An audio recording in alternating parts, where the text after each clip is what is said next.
일본은 시도조차 못한 걸 한국이 전 세계에서 유일하게 성공했습니다. 한국도 미국, 일본과 똑같은 110V를 사용하였죠. 하지만 현재는 찾아볼 수 없습니다.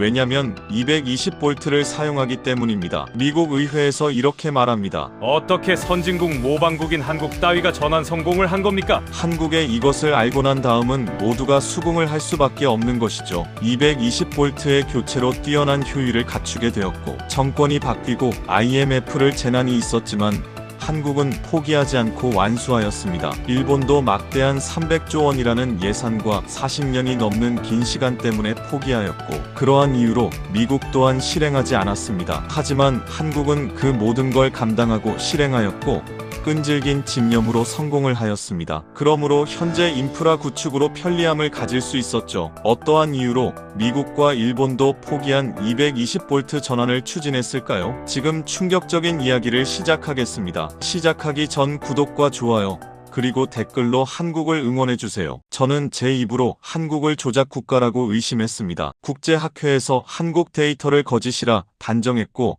동료들 앞에서 비웃었습니다. 그런 제가 6년 후 1000명의 전문가 앞에서 이렇게 외쳤습니다. 한국이 옳았습니다. 미국이 틀렸고 일본이 틀렸습니다. 한국 220V 시스템이야말로 21세기 전력망의 유일한 답입니다. 이건 단순한 의견 변화가 아니었습니다. 제 30년 경력이 송두리째 뒤집힌 거였어요. MIT에서 배운 모든 것, 40개국을 다니며 쌓은 모든 확신이 한국이라는 나라 앞에서 무너졌습니다. 더 충격적인 건 한국이 이미 50년 전에 답을 알고 있었다는 거예요. 가난했던 그 시절에 미국과 일본이 지금도 못하는 결정을 내렸고, 32년간 한 번도 멈추지 않고 실행했습니다. 지금 이 순간에도 한국 전역에서 220V가 흐르고 있습니다. 미국은 110V 구조에 갇혀 매년 천문학적 에너지를 허공에 날리고 있고요. 일본은 50년째 주파수 통일 논의만 반복하고 있습니다. 부자 나라들은 왜 가난했던 한국이 해낸 일을 못할까요? 그리고 한국은 어떻게 세계가 불가능하다던 32년 프로젝트를 완수했을까요? 2012년 파리에서 저는 오만했습니다. 개발도상국 따위가 우리 선진국 효율을 넘을 리 없다고 확신했어요. 한국 발표자가 송전 손실률 5%라고 하자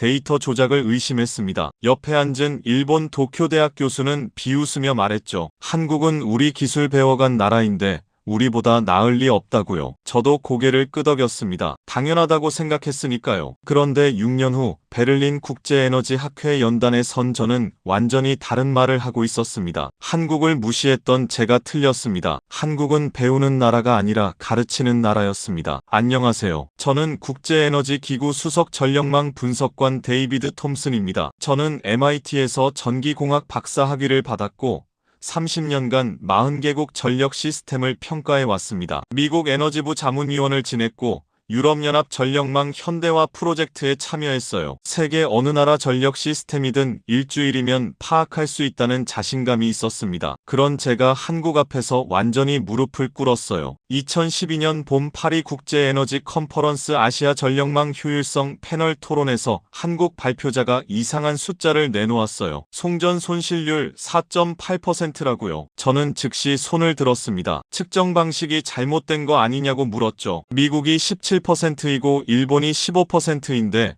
한국이 5% 미만일 리 없다고 생각했거든요. 한국 발표자는 침착하게 대답했습니다. 국제 표준 방식 그대로 측정했고 220V 시스템이라 당연한 결과라고요. 그 순간 옆에서 일본 전문가가 코웃음을 쳤습니다. 한국은 우리 기술 배워간 나라입니다. 110V 쓸 텐데 220V라니 말이 안 됩니다. 데이터 재검증이 필요합니다. 회장 안에 웃음이 번졌어요. 저도 따라 웃었습니다. 개발도상국이 선진국 효율을 넘는다는 게 상식적으로 말이 안 됐으니까요. 서울행 비행기에 몸을 실었습니다. 며칠이면 오류를 찾아낼 수 있을 거라 확신했어요. 그런데 한국전력 본사 회의실에 들어선 순간부터 제 모든 상식이 무너지기 시작했습니다. 숫자는 거짓말을 하지 않았어요. 5년치 운영 데이터가 일관되게 같은 결과를 보여줬습니다. 발전소 3곳을 직접 방문해서 제 측정 장비로 재확인했어요. 틀림없었습니다. 한국의 송전 효율이 미국보다 3배 이상 높았어요. 이건 조작이 아니라 실력이었습니다. 더 충격적인 건 그 다음이었어요. 한국전력 자료실에서 1973년부터 2005년까지 32년간의 기록을 봤습니다. 가난했던 나라가 전국 배선을 110볼트에서 220볼트로 바꾼 거예요. 대통령이 7번 바뀌는 동안 단 한 번도 멈추지 않았습니다. 미국은 2조 달러 들어도 불가능한 일이고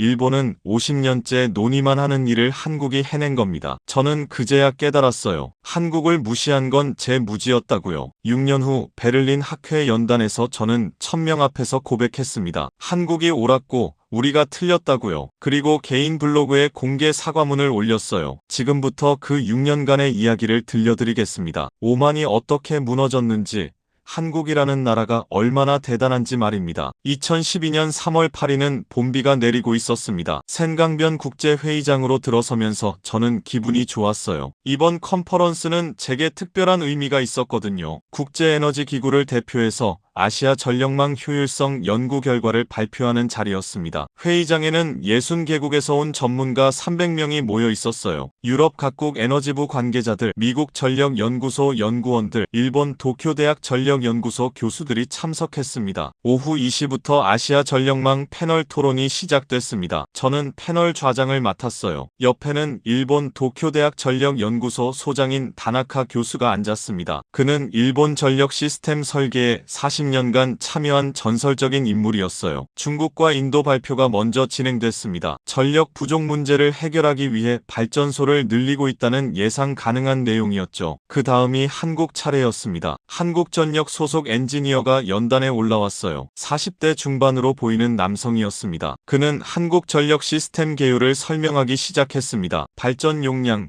송전망 규모, 전력 보급률 같은 기본 정보들이었어요. 여기까지는 평범했습니다. 그런데 슬라이드가 넘어가면서 이상한 숫자가 나타났어요. 송전 손실률 4.8%라는 수치였습니다. 저는 눈을 의심했어요. 제가 알고 있는 상식과 맞지 않았거든요. 미국의 송전 손실률은 평균 17%입니다. 일본이 15% 정도이고 유럽 선진국들이 12에서 14% 사이였어요. 그런데 한국이 5% 미만이라고요. 이건 물리적으로 말이 안 되는 수치였습니다. 저는 즉시 손을 들었어요. 질문이 있습니다. 송전 손실률 측정 방식을 설명해 주시겠습니까? 국제 표준과 다른 계산법을 쓰신 건 아닌지 궁금합니다. 한국 발표자는 침착하게 대답했습니다. 국제에너지기구 권고 방식 그대로 측정했습니다. 발전소 출력 대비 최종 소비 전력을 계산한 결과입니다. 특별한 방식이 아니라 표준 측정법입니다. 저는 고개를 가로저었어요. 그렇다면 설명이 안 됩니다. 미국이나 일본보다 3배 가까이 효율이 높다는 건데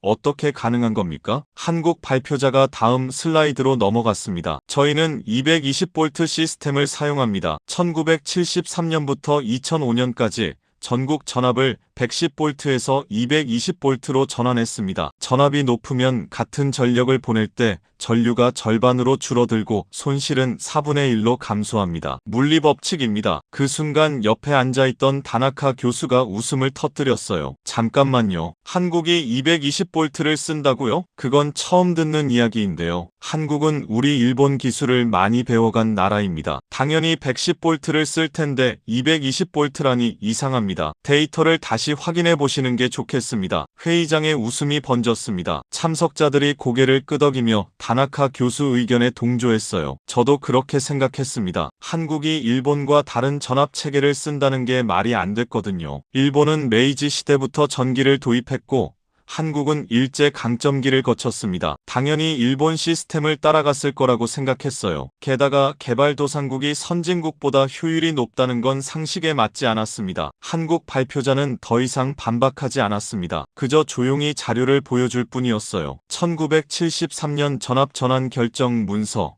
연도별 진행 현황, 2005년 완료 보고서까지 슬라이드에 띄웠습니다. 하지만 회의장 분위기는 이미 싸늘해졌어요. 사람들은 한국 발표를 진지하게 받아들이지 않았습니다. 측정 오류거나 과장이거나 둘 중 하나라고 생각하는 눈치였죠. 토론 시간이 끝나고 휴식 시간이 됐습니다. 저는 다나카 교수와 복도에서 커피를 마셨어요. 그가 말했습니다. 한국 데이터는 뭔가 이상합니다. 제가 40년간 이 분야에 있었는데 220볼트로 전국을 바꿨다는 이야기는 처음 듣습니다. 설령 사실이라 해도 개발도상국이 그런 대규모 프로젝트를 완수했을 리 없어요. 저는 고개를 끄덕였습니다. 동감입니다. 아마 측정 방식에 문제가 있거나 데이터 해석이 잘못됐을 겁니다. 저녁 식사 자리에는 각국 전문가들이 모였습니다. 프랑스 전력공사 임원, 독일 에너지 연구소 소장, 미국 전력 연구소 박사들이 함께 앉았어요. 자연스럽게 오늘 토론 이야기가 나왔습니다. 누군가 말했어요. 한국 발표 봤어요? 송전 손실률 5%라던데 믿기 어렵지 않나요? 다른 사람이 거들었습니다. 개발도상국 데이터는 항상 신뢰성이 떨어져요. 측정 장비도 제대로 안 갖춰졌을 테고 전문 인력도 부족할 겁니다. 저도 한마디 보탰습니다. 한국이 220V를 전국적으로 쓴다는 주장도 검증이 필요합니다. 일본 시스템을 따라갔을 텐데 갑자기 220V라니 앞뒤가 안 맞아요. 설령 일부 지역에서 220V를 쓴다 해도 전국 단위는 불가능합니다. 인프라 전환 비용이 천문학적일 텐데 가난한 나라가 어떻게 감당하겠습니까? 테이블에 앉은 사람들이 모두 동의했어요. 한국 데이터는 신뢰할 수 없다는 게 중론이었습니다. 그날 밤 호텔 방으로 돌아와서도 저는 한국 이야기를 떠올렸습니다. 뭔가 석연치 않았거든요. 발표자가 거짓말을 하는 것 같지는 않았어요. 오히려 너무 담담하게 사실을 나열하더군요. 하지만 숫자가 말이 안 됐습니다. 제 30년 경험상 개발도상국이 선진국 효율을 넘는 경우는 본 적이 없었거든요. 저는 노트북을 켜서 한국 관련 자료를 검색했습니다. 한국전력 홈페이지 영문 페이지에 연간 보고서가 있더군요. 2011년 기준 송전 손실률 4.9%라고 적혀 있었어요. 오늘 발표와 일치하는 숫자였습니다. 미국 에너지부 데이터베이스에도 접속했습니다. 각국 전력 시스템 비교 자료를 찾아봤어요. 한국 항목을 클릭했더니 송전 손실률 5.2%라고 나왔습니다. 2010년 기준이었어요. 또 비슷한 숫자였습니다. 이건 한국만 주장하는 게 아니라 국제기구 통계에도 반영된 수치였던 거예요. 저는 혼란스러웠습니다. 데이터는 일관되게 한국이 높다고 말하는데 제 상식은 그럴 리 없다고 말하고 있었거든요. 노트북을 덮고 잠자리에 들었습니다. 한국 이야기는 더 이상 신경 쓰지 않기로 했습니다. 어차피 중요한 나라도 아니고 시간 낭비할 필요 없다고 생각했죠. 그렇게 파리 컨퍼런스는 끝났습니다. 저는 제네바 본부로 돌아갔고 한국은 기억 속에서 사라졌어요. 적어도 3주 뒤 모든 게 바뀌기 전까지는요. 2012년 3월 마지막 주 제네바 본부는 분주했습니다. 아시아 전력망 효율성 연구 프로젝트 최종 보고서를 작성해야 했거든요. 파리 컨퍼런스에서 수집한 데이터를 정리하고 분석하는 작업이었습니다. 저는 연구팀 5명과 함께 회의실에 모였어요. 각국에서 제출받은 전력 시스템 데이터를 엑셀 시트에 입력하고 있었습니다. 중국 데이터가 먼저 입력됐습니다. 송전 손실률 평균 12.3%였어요. 인도는 18.5%로 높은 편이었습니다. 태국 11.7%, 베트남 14.2% 순서로 숫자가 채워졌어요. 예상 범위 안에 있는 수치들이었습니다. 그런데 한국 데이터를 입력하는 순간 연구원 한 명이 손을 멈췄습니다. 박사님, 이거 좀 이상한데요. 한국 송전 손실률이 4.8%라고 나와 있어요. 다른 나라들보다 너무 낮지 않나요? 저는 고개를 끄덕였습니다. 파리에서도 그 문제가 나왔어요. 측정 방식에 오류가 있을 가능성이 높습니다. 일단 입력은 하드 주석을 달아두세요. 재검증 필요라고요. 연구원이 데이터 옆에 빨간색으로 표시를 했습니다. 작업을 계속 진행했어요. 그런데 문제는 한국 데이터만이 아니었습니다. 다른 기관에서 제출받은 자료도 확인해봤는데 거기서도 한국 수치가 비슷하게 나왔거든요. 국제에너지기구 자체 데이터베이스를 열어봤습니다. 2008년부터 2011년까지 4년치 한국 송전 효율 기록이 있었어요. 2008년 5.1%, 2009년 4.9%, 2010년 5.2%, 2011년 4.8%였습니다. 매년 조금씩 차이는 있지만 모두 5% 안팎이었어요. 일관된 패턴이었습니다. 단순 측정 오류라면 이렇게 4년 연속 비슷한 수치가 나올 수 없었죠. 아시아개발은행 자료도 확인했습니다. 거기도 한국 송전 손실률이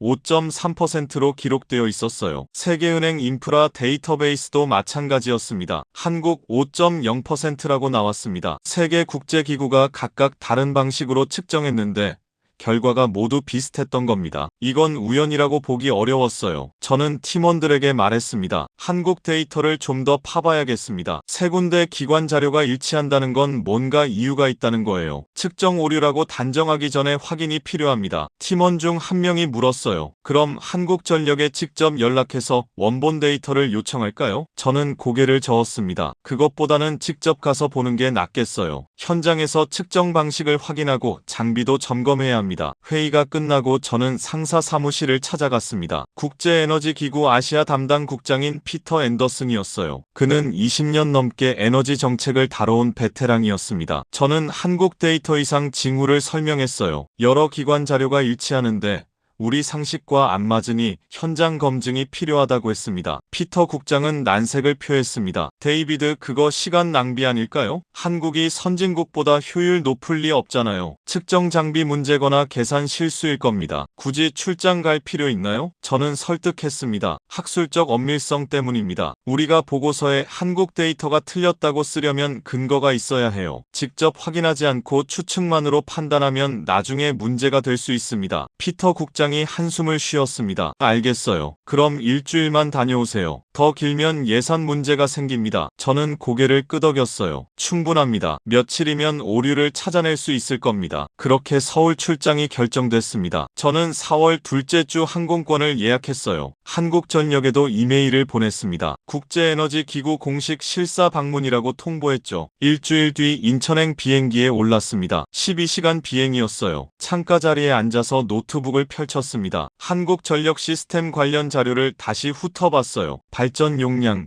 송전망 길이, 변전소 수 같은 기본 정보들이었습니다. 겉으로 보기엔 평범한 중진국 수준이었어요. 특별히 눈에 띄는 건 없었습니다. 비행기가 태평양 상공을 지날 때 저는 생각에 잠겼습니다. 한국이 정말 220볼트를 쓴다면 어떻게 된 걸까요? 일본은 110볼트인데 한국만 다를 리 없잖아요. 설령 일부 신도시나 산업단지에서 220볼트를 쓴다 해도 전국 단위는 불가능할 겁니다. 기존 110볼트 인프라를 다 바꾸려면 엄청난 비용이 들 텐데 개발도상국이 그걸 감당했을 리 없어요. 제 머릿속엔 이미 결론이 나 있었습니다. 한국 데이터는 뭔가 잘못됐을 거예요. 측정 장비 교정이 안 됐거나 계산식에 오류가 있거나 둘 중 하나일 겁니다. 제가 할 일은 그 오류를 찾아내는 거였어요. 며칠 안에 문제를 파악하고 보고서에 반영하면 됐습니다. 간단한 일이라고 생각했죠. 인천공항에 도착했습니다. 입국 심사를 마치고 나오니 한국전력 직원이 나와 있었어요. 30대 후반으로 보이는 여성이었습니다. 영어를 유창하게 구사하더군요. 그녀가 저를 차로 안내했습니다. 서울 시내로 들어가면서 창밖을 봤어요. 고층 빌딩들이 늘어서 있고 도로가 잘 정비되어 있었습니다. 생각보다 발전된 도시였어요. 호텔에 짐을 풀고 저녁을 먹었습니다. 한국전력 직원이 내일 일정을 설명했어요. 오전에 본사에서 브리핑 받고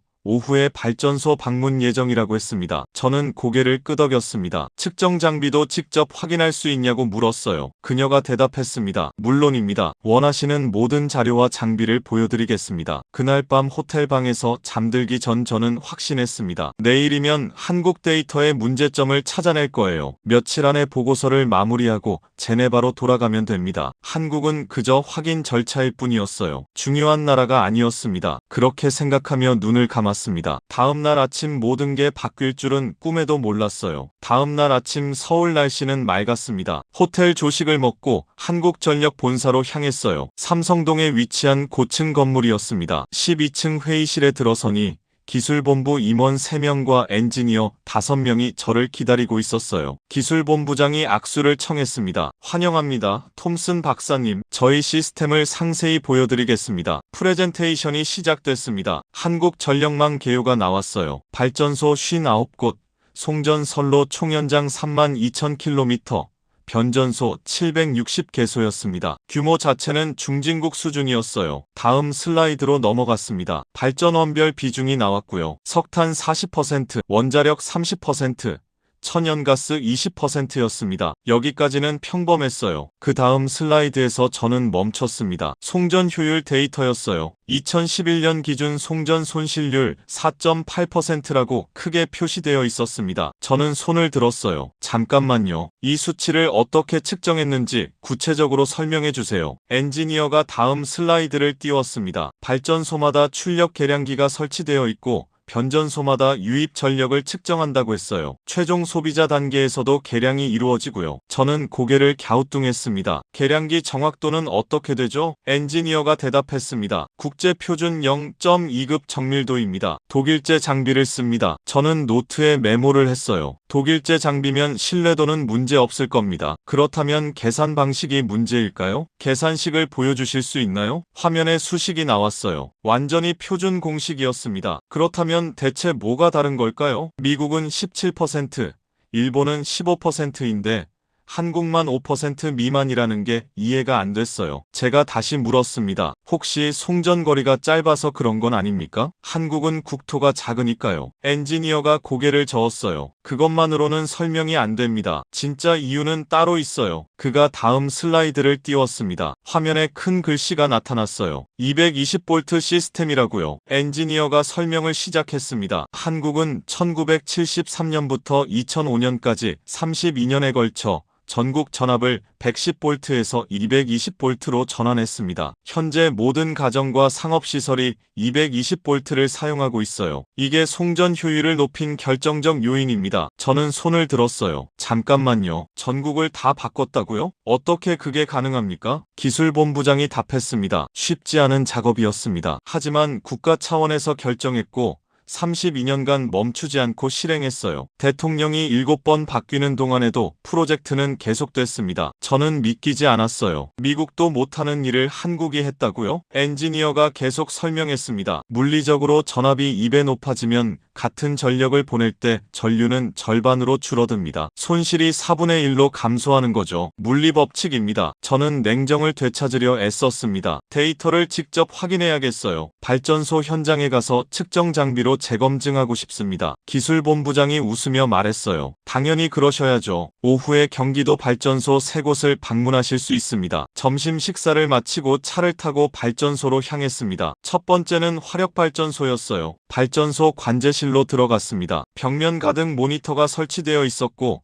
실시간 데이터가 표시되고 있었어요. 저는 제가 가져온 측정 장비를 꺼냈습니다. 독일 지멘스제 전력 분석기였어요. 송전 라인에 연결해서 직접 측정했습니다. 발전소 계량기와 거의 일치했어요. 오차 범위 안이었습니다. 20km 떨어진 변전소에서도 측정했어요. 계산을 해봤습니다. 손실률이 1.7%였습니다. 미국이나 일본 같은 거리에서는 보통 4에서 5% 손실이 나거든요. 한국이 3배 가까이 효율적이었습니다. 저는 두 번째, 세 번째 발전소로 이동했어요. 원자력 발전소와 천연가스 발전소였습니다. 거기서도 같은 방식으로 측정했어요. 결과는 비슷했습니다. 세 곳 평균을 내니 1.7%였어요. 전국 평균 4.8%보다 낮게 나온 건 측정 구간이 짧아서였습니다. 전국 단위로 계산하면 거리가 길어지니까 손실이 더 늘어나는 거죠. 하지만 그걸 감안해도 미국이나 일본보다 훨씬 효율적이었습니다. 저는 차 안에서 노트북을 펼쳤습니다. 오늘 측정한 데이터를 정리했어요. 세 발전소 모두 한국전력이 제시한 수치와 일치했습니다. 제 장비로 직접 재확인한 결과였어요. 조작이 아니었습니다. 측정 오류도 아니었어요. 한국 데이터는 정확했습니다. 이건 실력이었어요. 호텔로 돌아오는 길에 저는 멍하니 창밖을 바라봤습니다. 서울 시내에 불이 켜지고 있었어요. 저 건물마다 220V가 흐르고 있다는 게 실감이 안 났습니다. 미국은 110V에 묶여있고 일본도 마찬가지인데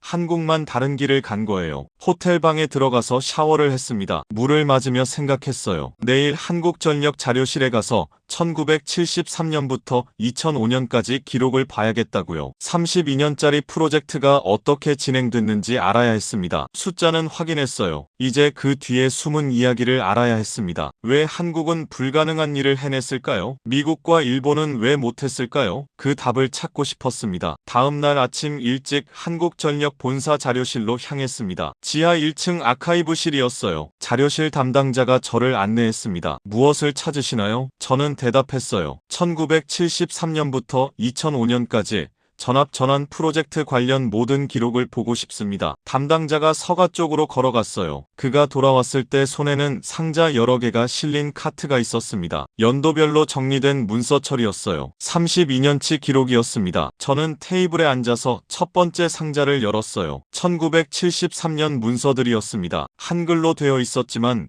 통역 직원이 함께 왔기에 하나씩 읽어나갔어요. 첫 문서는 정부 회의록이었습니다. 1973년 2월 경제기획원 회의 기록이었어요. 제목이 전압 표준화 방안 검토였습니다. 회의록을 읽어내려가면서 저는 점점 놀랐어요. 당시 한국 1인당 국내 총생산이 400달러도 안 됐다고 나와 있었습니다. 그런 나라가 전국 배선을 다 바꾸는 논의를 하고 있었던 겁니다. 회의록에는 반대 의견도 많았습니다. 지금 당장 먹고 살기도 힘든데 전압 바꾸는데 돈 쓸 여유가 있습니까? 110V로도 충분히 쓸 수 있습니다. 일본이 110V 쓰는데 우리만 다르게 가면 호환성 문제가 생깁니다. 하지만 찬성 의견도 강했어요. 지금 안 바꾸면 10년 후에는 더 어려워집니다. 30년 후에는 바꾸고 싶어도 못 바꿉니다. 220V로 가면 송전 손실이 4분의 1로 줄어듭니다. 회의 결론은 이랬습니다. 현재 비용보다 미래 부담을 계산하자. 지금 3조 원을 쓰면 30년 후에 30조 원을 아낄 수 있다. 지금 안 바꾸면 30년 후에는 바꿀 수조차 없게 된다. 저는 문서를 내려놓고 한숨을 쉬었어요. 가난한 나라가 가장 비싼 선택을 한 거였습니다. 다음 문서는 실행 계획서였습니다. 1973년 6월에 작성된 거였어요. 32년 로드맵이 그려져 있었습니다. 1단계 신규 건물 220V 시공, 2단계 기존 건물 순차 전환,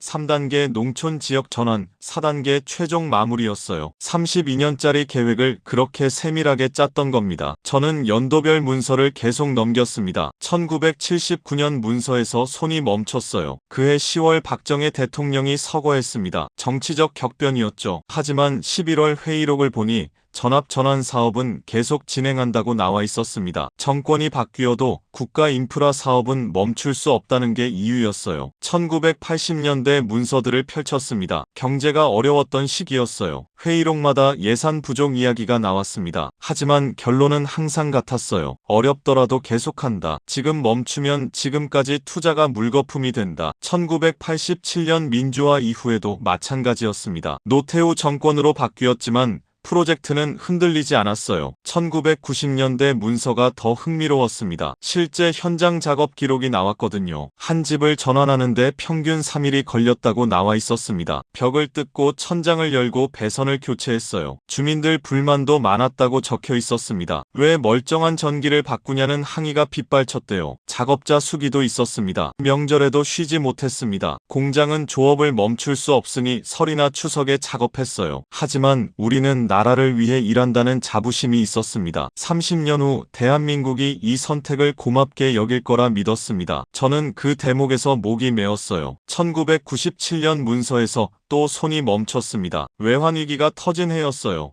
회의록을 보니 격렬한 논쟁이 있었습니다. 지금은 나라 살리는 게 급합니다. 전압 전환은 나중에 하면 안 됩니까? 하지만 찬성 측 논리가 더 강했어요. 지금 멈추면 24년 투자가 헛수고가 됩니다. 80% 완료했으면 끝까지 가야 합니다. 결론은 계속이었어요. 국가가 파산 직전인데도 프로젝트는 멈추지 않았습니다. 2005년 최종 보고서를 열어봤어요. 12월 31일자 문서였습니다. 전국 220V 전환 완료라는 제목이었어요. 보고서 마지막 페이지에 담당자 소감이 적혀 있었습니다. 32년이 걸렸습니다. 대통령이 7번 바뀌었습니다. 경제 위기가 3번 왔습니다. 하지만 우리는 멈추지 않았습니다. 오늘 대한민국 모든 가정에 220V가 흐릅니다. 저는 그 글을 읽으며 소름이 돋았어요. 자료실에서 나왔을 때 해가 저물고 있었습니다. 하루 종일 문서만 봤던 거예요. 저는 한국전력 건물 밖으로 나와 서울 시내를 바라봤습니다. 건물마다 불이 켜지고 있었어요. 저 모든 불빛 뒤에 32년의 땀이 있었던 겁니다. 7번의 정권 교체,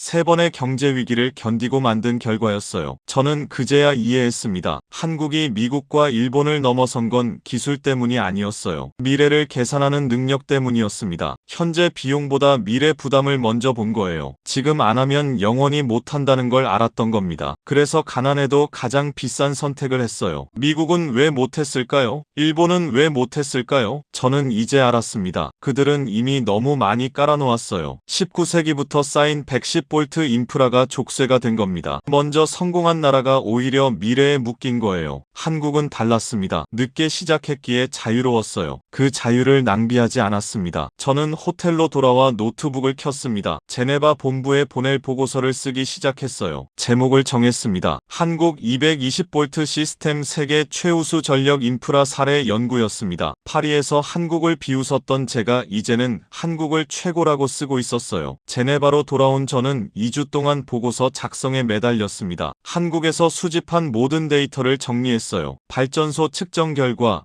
32년 프로젝트 기록, 송전 효율 비교 자료를 빠짐없이 담았습니다. 그리고 미국과 일본 데이터도 함께 넣었어요. 비교가 필요했거든요. 왜 선진국들은 한국이 해낸 일을 못했는지 설명해야 했습니다. 미국 자료부터 확인했습니다. 미국 에너지부 보고서를 열어봤어요. 110볼트에서 220볼트로 전환하는 데 드는 비용 추산이 나와 있었습니다. 최소 2조 달러에서 최대 3조 달러였어요. 우리 돈으로 2,600조 원에서 3,900조 원입니다. 미국 연방정부 1년 예산이 6조 달러 정도거든요. 예산의 절반을 전선 바꾸는 데 쓴다는 건 현실적으로 불가능했어요. 비용만 문제가 아니었습니다. 미국은 19세기 말부터 110볼트 인프라를 깔기 시작했어요. 에디슨이 1882년에 뉴욕 맨해튼 최초 상업용 발전소를 세웠습니다. 그때부터 지금까지 140년 넘게 쌓인 거예요. 뉴욕 지하에만 수만 킬로미터 전선이 깔려 있습니다. 모든 건물 벽 안에 천장 위에 배선이 들어가 있어요. 이걸 다 뜯어낸다는 건 불가능에 가까웠습니다. 전환 과정의 혼란도 감당할 수 없었어요. 병원을 생각해보세요. 중환자실 인공호흡기가 멈추면 사람이 죽습니다. 공항은 어떻고요? 하루 수십만 명이 이용하는데 전기를 끊을 수 있습니까? 데이터 센터도 마찬가지예요. 구글,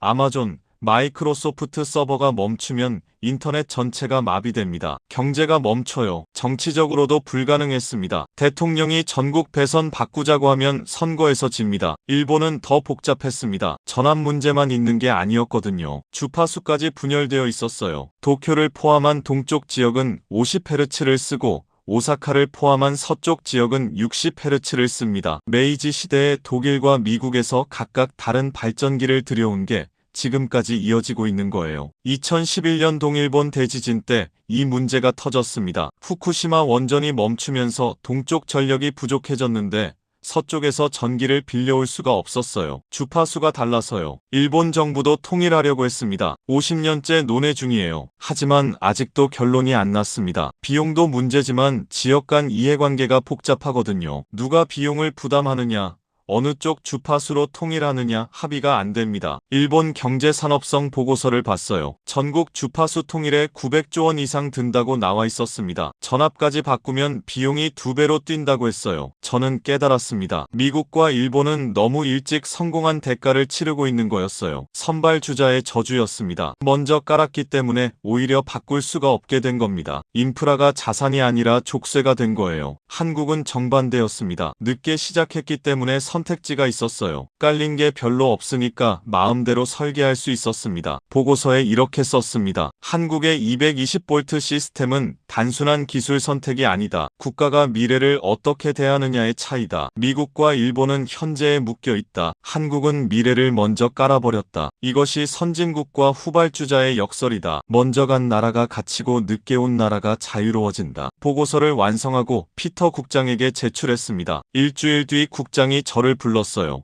회의실에 들어가니 여러 명이 앉아 있었습니다. 인프라팀, 에너지팀, 정책 분석팀 사람들이었어요. 국장이 말했습니다. 데이비드 자네 보고서 잘 봤네. 한국 사례를 다른 나라에도 적용할 수 있을까? 저는 신중하게 대답했습니다. 모든 나라에 적용되는 건 아닙니다. 한국이 성공한 건 특수한 조건이 맞아떨어졌기 때문이에요. 늦게 시작해서 기존 인프라가 적었던 것, 장기 계획을 세울 수 있는 정치적 환경, 무엇보다 미래를 계산하는 사고방식이 있었던 것, 이 세 가지가 맞아야 합니다. 하지만 배울 점은 분명히 있다고 덧붙였어요. 인프라 투자에서 현재 비용만 볼 게 아니라 미래 부담을 함께 계산해야 한다는 것, 결정을 내렸으면 정권이 바뀌어도 흔들리지 말아야 한다는 것입니다. 국장이 고개를 끄덕였어요. 결정을 내렸습니다. 한국 사례를 공식 참고 모델로 채택하겠다고요. 앞으로 개발도상국 인프라 자문을 할 때 한국의 전압 전환 프로젝트를 벤치마크로 제시하라는 지시였습니다. 저는 그 순간 묘한 감정을 느꼈어요. 불과 몇 달 전만 해도 파리 회의실에서 한국을 비웃었거든요. 이제는 한국을 본받으라고 하고 있었습니다. 그 후로 저는 여러 나라의 한국 사례를 소개했습니다. 베트남에 갔을 때도 인도네시아에 갔을 때도 한국 이야기를 꺼냈어요. 전력 인프라를 구축하려면 한국을 참고하라고 했습니다. 당장 돈이 많이 들더라도 미래를 계산하라고 조언했어요. 반응은 다양했습니다. 어떤 나라는 진지하게 받아들였고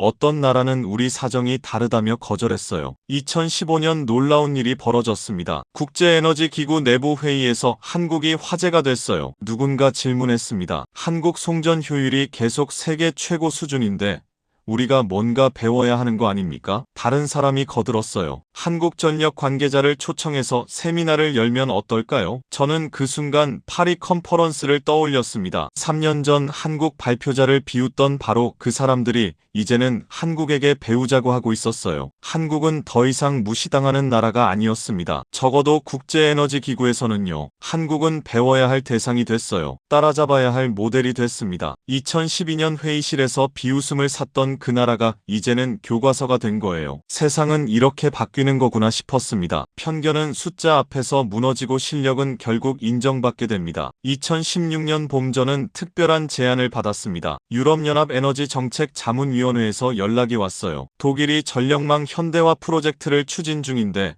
자문을 해달라는 거였습니다. 베를린으로 날아갔어요. 독일 에너지부 회의실에 들어서니 고위 관료 10여 명이 앉아 있었습니다. 그들은 저에게 물었어요. 유럽 전력망을 어떻게 개선할 수 있을까요? 저는 노트북을 펼쳤습니다. 한국 사례를 보여드리겠습니다. 화면에 한국 송전 효율 데이터를 띄웠어요. 4.8%라는 숫자가 나타났습니다. 독일 관료들이 놀란 표정을 지었어요. 한 사람이 물었습니다. 이게 정말 정확한 수치입니까? 저는 고개를 끄덕였어요. 제가 직접 현장에서 측정 장비로 재확인한 결과입니다. 국제에너지기구 공식 데이터이기도 하고요. 다음 슬라이드로 넘어갔습니다. 한국의 220V 시스템 설명이었어요. 1973년부터 2005년까지 32년간 전국을 전환했다는 내용을 보여줬습니다. 독일 에너지부 차관이 말했습니다. 32년이요? 우리는 그렇게 긴 프로젝트를 유지할 수 있을까요? 정권이 몇 번이나 바뀌는데요. 저는 대답했어요. 한국도 대통령이 7번 바뀌었습니다. 하지만 프로젝트는 멈추지 않았어요. 국가 인프라는 정치를 넘어선다는 합의가 있었던 겁니다. 회의가 끝나고 점심 식사를 하면서 독일 관료들과 이야기를 나눴습니다. 한 사람이 솔직하게 말했어요. 우리도 220V로 바꾸고 싶지만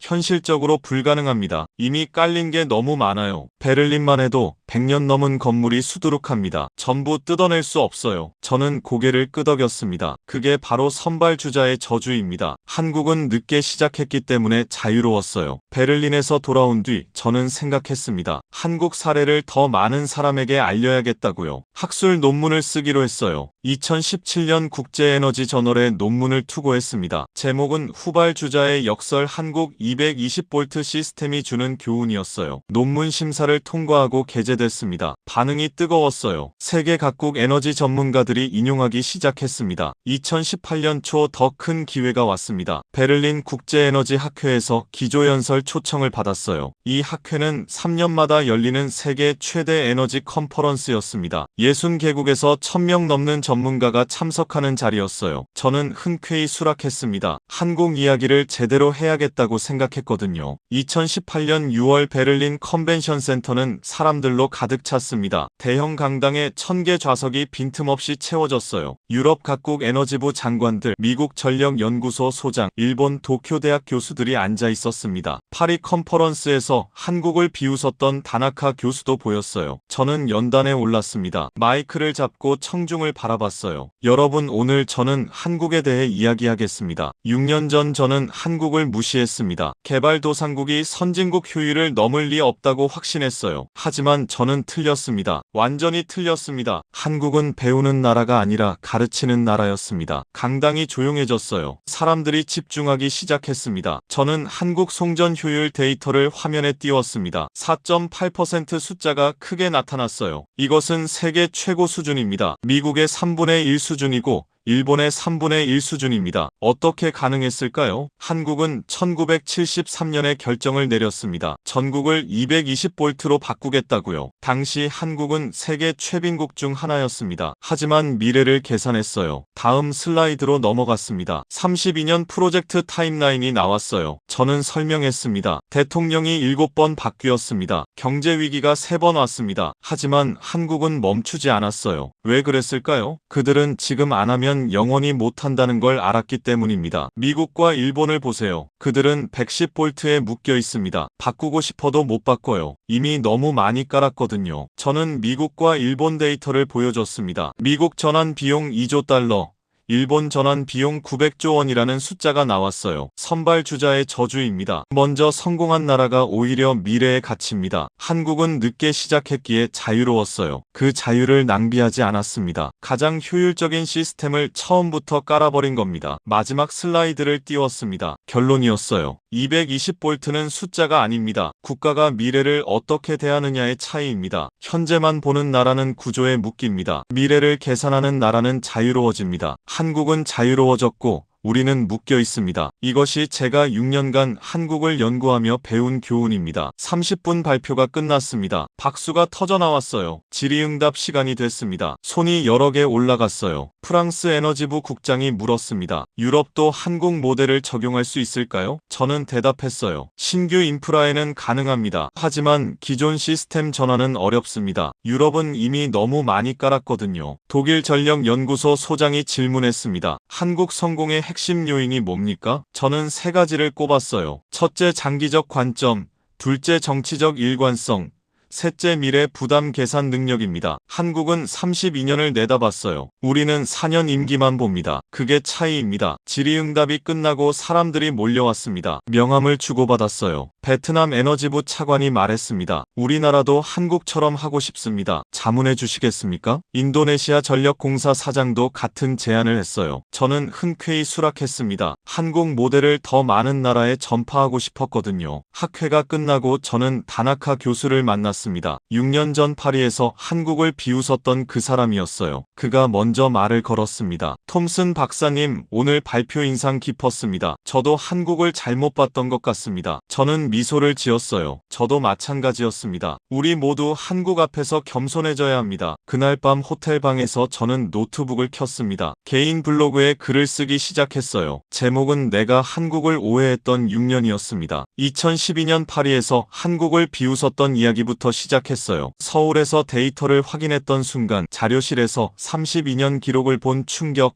그리고 오늘 베를린에서 한국을 세계에 소개한 이야기까지 담았습니다. 글 마지막에 이렇게 썼습니다. 한국은 저에게 겸손을 가르쳐줬습니다. 선진국이 모든 면에서 최고라는 오만을 버리게 했어요. 숫자 앞에서는 편견이 무너진다는 것, 실력은 결국 인정받는다는 것을 배웠습니다. 한국 220V 시스템은 전기 이상의 의미입니다. 국가가 미래를 대하는 태도의 차이입니다. 글을 올렸어요. 하룻밤 사이에 조회수가 5만을 넘었습니다. 2018년 6월 베를린 학회 기조연설 이후 제 삶이 바뀌었습니다. 세계 각국에서 강연 요청이 쏟아졌어요. 한국 사례를 소개해달라는 거였습니다. 저는 최대한 많은 곳에 가려고 노력했어요. 한국이 이룬 성과를 더 많은 사람에게 알리고 싶었거든요. 7월에는 미국 MIT 에너지 세미나에 초청받았습니다. 제 모교였어요. 강당에 200명 넘는 학생과 교수들이 모였습니다. 저는 한국 220V 시스템 이야기를 했어요. 발표가 끝나고 한 학생이 질문했습니다. 교수님, 미국도 바꿀 수 있지 않을까요? 저는 고개를 저었어요. 현실적으로 불가능합니다. 하지만 신규 인프라에는 한국 방식을 적용할 수 있어요. 새로 짓는 도시나 건물은 처음부터 220V로 설계하면 됩니다. 9월에는 도쿄로 날아갔습니다. 일본 에너지 경제연구소 초청이었어요. 아이러니하게도 6년 전 파리에서 한국을 비웃었던 다나카 교수가 주최자였습니다. 그는 제 발표를 듣고 생각이 바뀌었다고 했어요. 일본 전문가 100여 명 앞에서 저는 한국 이야기를 했습니다. 청중 반응이 복잡했어요. 인정하고 싶지 않지만 숫자는 부정할 수 없다는 표정들이었습니다. 발표 후 한 일본 교수가 질문했습니다. 일본도 50년 전에 220V로 갔어야 했다는 말씀이신가요? 저는 조심스럽게 대답했어요. 결과적으로 그랬습니다. 하지만 당시 상황에서 그런 결정을 내리기는 어려웠을 겁니다. 한국이 대단한 건 불가능해 보이는 결정을 실행에 옮겼다는 겁니다. 10월에는 베트남 하노이를 방문했습니다. 베트남 정부가 신규 전력망 구축 계획을 세우고 있었거든요. 저는 에너지부 관료들에게 조언했어요. 처음부터 220볼트로 가세요. 110볼트로 시작하면 나중에 후회합니다. 한국처럼 하면 30년 후에 감사하게 될 겁니다. 베트남 에너지부 장관이 고개를 끄덕였습니다. 한국 모델을 따르겠습니다. 11월 인도네시아 자카르타에서도 같은 이야기를 했어요. 인도네시아 전력공사 임원들과 회의를 했습니다. 그들은 진지하게 들었어요. 한국전력과 기술협력 협정을 맺기로 했다고 말했습니다. 저는 기뻤어요. 한국 모델이 다른 나라로 확산되고 있었으니까요. 12월 제네바 본부로 돌아왔을 때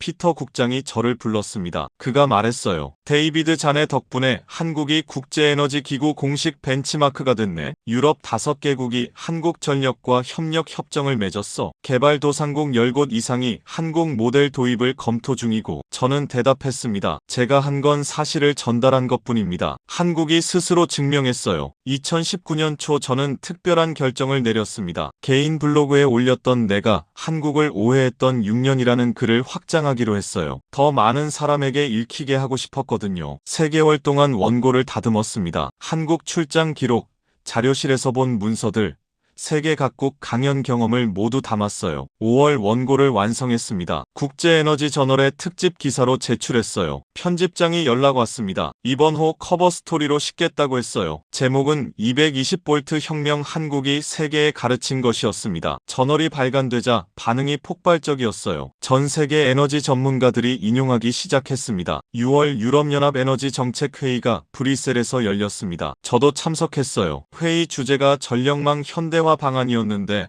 한국 사례가 계속 언급됐습니다. 프랑스 대표가 말했어요. 우리도 신규 인프라는 한국 방식을 적용해야 합니다. 독일 대표가 동의했습니다. 한국이 증명했어요. 220볼트가 미래 표준입니다. 회의 후 커피타임에 유럽 각국 대표들과 이야기를 나눴습니다. 스웨덴 에너지부 차관이 말했어요. 솔직히 6년 전만 해도 한국을 무시했습니다. 아시아 신흥국 정도로만 생각했어요. 그런데 지금은 배워야 할 나라가 됐습니다. 네덜란드 대표도 거들었습니다. 한국은 인프라만 앞선 게 아니에요. 장기 계획 능력이 대단합니다. 32년 프로젝트를 완수한 나라가 몇이나 됩니까? 7월 저는 다시 한국을 방문했습니다. 이번엔 관광이 아니라 감사 인사를 하러 갔어요. 한국전력 본부를 찾아갔습니다. 6년 전 저를 안내했던 기술본부장을 만났어요. 그는 이제 부사장이 되어 있었습니다. 저는 악수하며 말했습니다. 6년 전 당신들이 보여준 데이터가 제 인생을 바꿨습니다. 한국 덕분에 저는 겸손을 배웠어요. 부사장이 웃으며 대답했습니다. 톰슨 박사님 덕분에 세계가 한국을 알게 됐습니다. 우리는 그저 묵묵히 일했을 뿐인데 박사님이 알려주셨어요. 저는 고개를 저었어요. 아닙니다. 한국이 스스로 증명했습니다. 저는 숫자를 전달했을 뿐이에요. 서울 거리를 걸으면서 저는 생각했습니다. 6년 전 이곳에 처음 왔을 때 저는 오만했어요. 한국 데이터에서 오류를 찾아내겠다고 확신했었죠. 그런데 지금은 완전히 다른 사람이 되어 있었습니다. 한국은 저에게 가장 큰 교훈을 준 나라였어요. 귀국하기 전날 밤 호텔 방에서 서울 야경을 바라봤습니다. 건물마다 불이 켜져 있었어요. 저 모든 불빛 뒤에 220볼트가 흐르고 있었습니다. 32년의 땀, 7번의 정권 교체, 3번의 경제 위기를 견디고 만든 결과였어요. 저는 창문에 이마를 기댔습니다. 한국이 자랑스러웠어요. 제가 한국인도 아닌데 말이죠. 다음 날 인천공항으로 가는 차 안에서 저는 노트에 메모했습니다. 앞으로 할 일 한국 모델을 더 많은 나라에 전파하기, 개발도상국들이 같은 실수를 반복하지 않도록 돕기, 선진국들이 겸손을 배우도록 만들기. 이게 제 남은 경력의 목표가 됐습니다. 한국이 저에게 준 선물을 세계와 나누는 것. 그게 제가 할 일이었어요. 2019년 가을 저는 인생에서 가장 중요한 결정을 내렸습니다. 국제에너지기구를 떠나기로 했어요. 30년 넘게 몸담았던 조직이었지만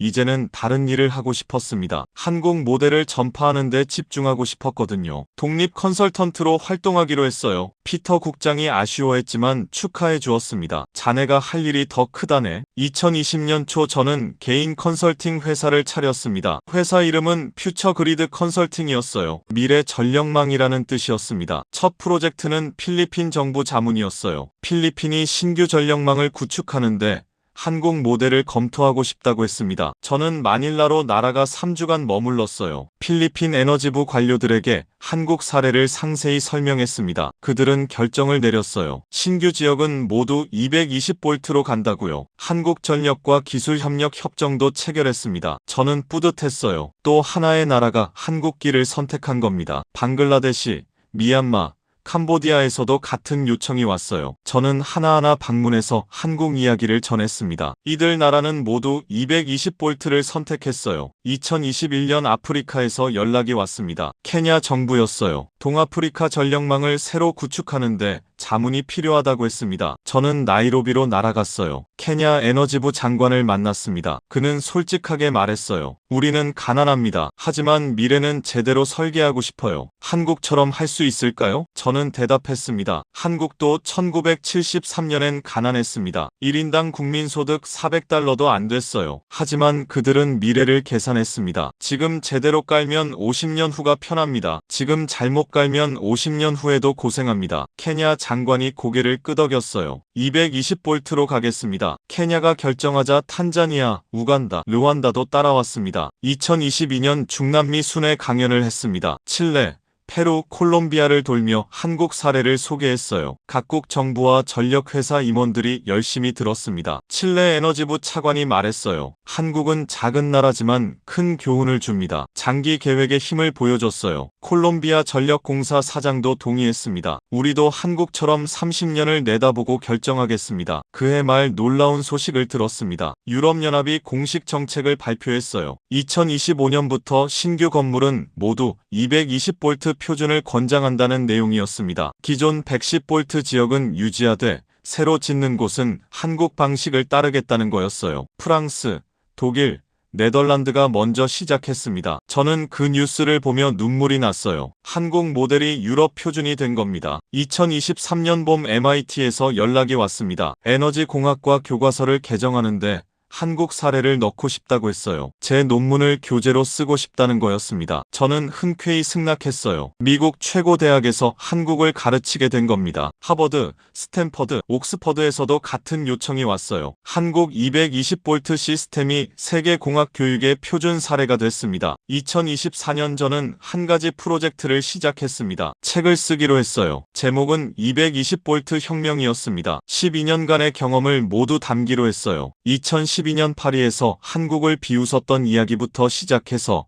서울 출장, 자료실 기록, 세계 각국 강연, 그리고 한국 모델이 세계 표준이 되기까지의 과정을 썼습니다. 6개월 동안 원고를 작성했어요. 출판사에 보냈더니 즉시 계약 제안이 왔습니다. 2025년 초 책이 출간됐어요. 영어판이 먼저 나왔고 곧바로 독일어, 프랑스어, 스페인어로 번역됐습니다. 놀랍게도 한국어 번역본도 나왔어요. 한국 독자들에게도 읽히고 싶었거든요. 책이 베스트셀러가 됐습니다. 전 세계 에너지 전문가들이 읽었어요. 서평이 쏟아졌습니다. 한 평론가가 썼어요. 이 책은 기술서가 아니다. 국가가 미래를 대하는 태도에 관한 철학서다. 한국이 증명했다. 가난해도 현명할 수 있고 늦어도 앞설 수 있다는 것을. 2025년 여름 저는 다시 서울을 방문했습니다. 이번엔 한국어판 책 출간 기념 강연회 때문이었어요. 서울 대형 서점에서 열린 행사였습니다. 300명 정도 모였어요. 한국 독자들 앞에서 강연을 했습니다. 저는 한국어로 인사말을 준비했어요. 서툴렀지만 정성을 담았습니다. 여러분, 저는 12년 전 한국을 무시했습니다. 하지만 한국이 저를 가르쳐줬어요. 겸손을 배웠고 미래를 계산하는 법을 배웠습니다. 이제 전 세계가 한국을 배우고 있어요. 여러분이 자랑스러워해도 됩니다. 한국 220볼트는 단순한 전기가 아닙니다. 국가의 의지입니다. 청중이 박수를 쳤어요. 저는 감동했습니다. 강연 후 한 젊은 한국인이 다가왔습니다. 그가 말했어요. 박사님 덕분에 우리도 몰랐던 우리 역사를 알게 됐습니다. 220볼트가 이렇게 대단한 줄 몰랐어요. 저는 대답했습니다. 여러분 선배들이 만든 겁니다. 32년 순간 멈추지 않은 사람들이요. 그들에게 감사하세요. 그날 밤 호텔에서 저는 마지막 블로그 글을 썼습니다. 제목은 한국에게 보내는 감사 편지였어요. 한국이여 당신은 저를 바꿨습니다. 오만한 전문가를 겸손한 학생으로 만들었어요. 세계 최고라던 미국을 되돌아보게 했습니다. 선진국이라던 일본을 반성하게 했어요. 이제 전 세계가 당신을 보고 있습니다. 220볼트는 숫자가 아니라 철학입니다. 미래를 대하는 태도입니다. 글을 올리고 창밖을 바라봤습니다.